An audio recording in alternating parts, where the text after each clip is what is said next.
Good evening, class. My name is James Davis, and I will be speaking this evening of the Amish in the continental United States.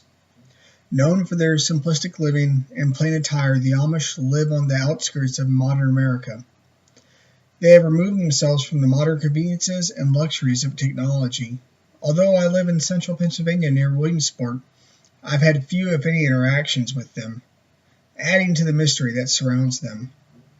In this brief, I hope to enlighten both myself and you to who these men and women are and what guides them.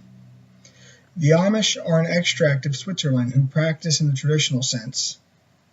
Led by Jacob Ammon, the Amish split from the Alsatian Anabaptist in 1693 and remained largely intact up until a schism in the second half of the 19th century, birthing the Amish Mennonites. Their entrance into the United States began in the 18th century into Berks County, Pennsylvania, but laid its largest ancestral roots in Lancaster County, Pennsylvania. They based their existence on seclusion and the biblical dictate of "Be ye a peculiar people," as described by Joe Whitmer and Arnold Moser. Amish life is fully independent, existing outside modern society, where their belief is intra-communal support. The community comes together to support itself, unwilling to accept help from the state agencies.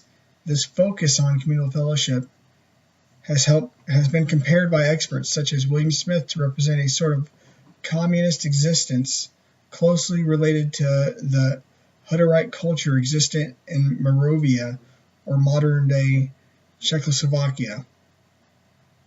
They operate on a philosophy of simplicity and humility, where they dress for necessity and not self-exaltation.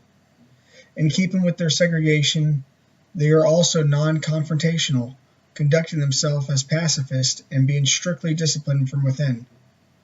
Those who do not conform to the rules of the society can be excommunicated or shunned until they have repented and received forgiveness. Within their community, they will likely speak Pennsylvania Dutch while speaking English with those outside of their community.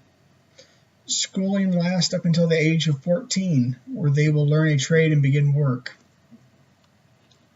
Social norms are controlled by the Ordnung, or order, which refers to the elders in the community who decide on appropriate dress, permissible technology, duties, and how to interact with the outside world.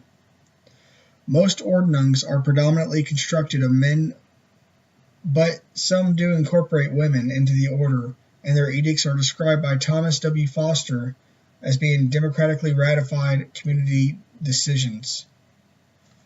During religious services, they speak in High German, and church membership will begin with baptism between the ages of 16 to 23. Very different from other groups such as the Methodists, who were more liberal about baptisms, which were often performed on infants. Matrimony is kept within the church, and divorce is forbidden even to this day, splitting from other denominations and the outside world. In the Amish, 3 themes are honed in on, which are called Hokmut and Dumut. Hokmut meaning pride, Dumut translated to humility, and lastly, Gelassenheit, meaning calmness or submission. These central teachings guide the Amish to seek the will of Jesus Christ rather than their own, to seek the glory of Jesus and God rather than themselves. Their non-conformance to the world can be based off of Romans 12:2.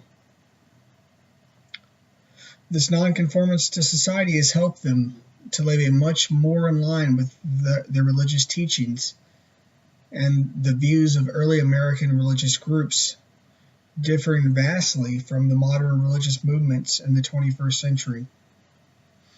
It has insulated them from modern problems existing in the United States, as well as hindering them from philosophical and biblical thought outside of their societies. The Amish existence in seclusion can be viewed as both a blessing and a blunder. But one thing is for sure. what they are doing is in keeping with the passage in 1 Peter 2:9. Thank you for taking the time to listen to my lesson on the American Amish. Have a good evening.